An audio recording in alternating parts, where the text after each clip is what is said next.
गुटखा वो छोटा सा पाउच जो ना जाने कितने लोगों की मुट्ठी में हर रोज छुपा होता है। गुटखे का नशा आपके चेहरे पर साफ दिखाई देता है। होठों के किनारे काले धब्बे, दांतों पर जमी सफेद और काली परतें, गालों के अंदरूनी हिस्से में सख्ती। और अगर आप तंबाकू युक्त गुटखे का नियमित सेवन कर रहे हैं तो संभल जाइए, क्योंकि गुटखा न केवल आपके दांतों को कमजोर करता है बल्कि गंभीर बीमारियों का कारण भी बनता है। Cell damage.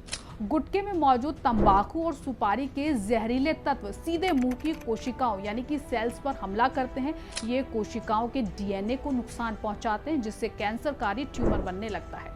गुटखा मुंह में लंबे समय तक रखने से सलाइवा के साथ मिलकर एक जहरीला मिश्रण तैयार करता है। गुटखे में मौजूद सुपारी गाल और मसूड़ों की कोशिकाओं को कठोर बनाती है, जिससे मुंह में जकड़न होती है। गुटखा मसूड़ों को कमजोर करता है और दांत गिरने लगते हैं, और एक समय ऐसा आता है कि उनका मुंह सामान्य से कम खुलने लगता है। गुटखे में मौजूद निकोटीन दिमाग और नर्वस सिस्टम को प्रभावित करता है, जिससे सिर दर्द और चक्कर आना, मानसिक तनाव, डिप्रेशन, नशे की लत की समस्याएं हो सकती हैं। इनके अलावा कुछ और गंभीर रोग भी हो सकते हैं, जैसे पाचन तंत्र का कैंसर।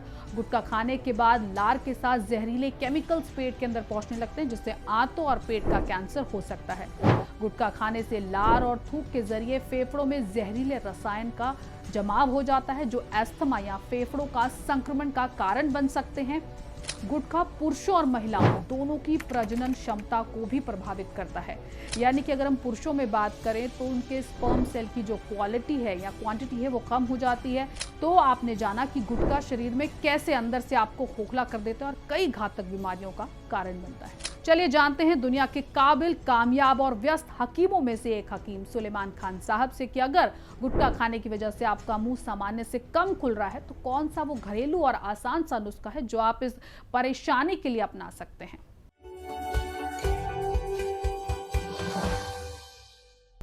जो गुटखा खाते हैं उनका जबड़ा खुलना कम हो जाता है। वो ऐसे मेरी तरह ऐसे नहीं खोल सकते मुंह को, वो इतना सा खुलता है।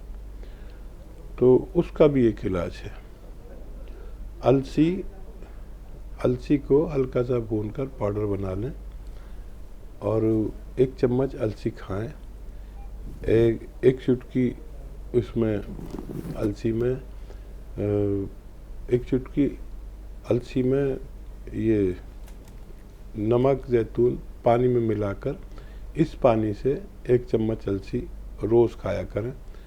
लेकिन शर्त यह है कि आप गुटखा आपको छोड़ना होगा, वरना आपको कुछ फ़ायदा नहीं हो पाएगा। गुटखा छोड़ें तो ये नुस्खा आप इस्तेमाल कर सकते हैं।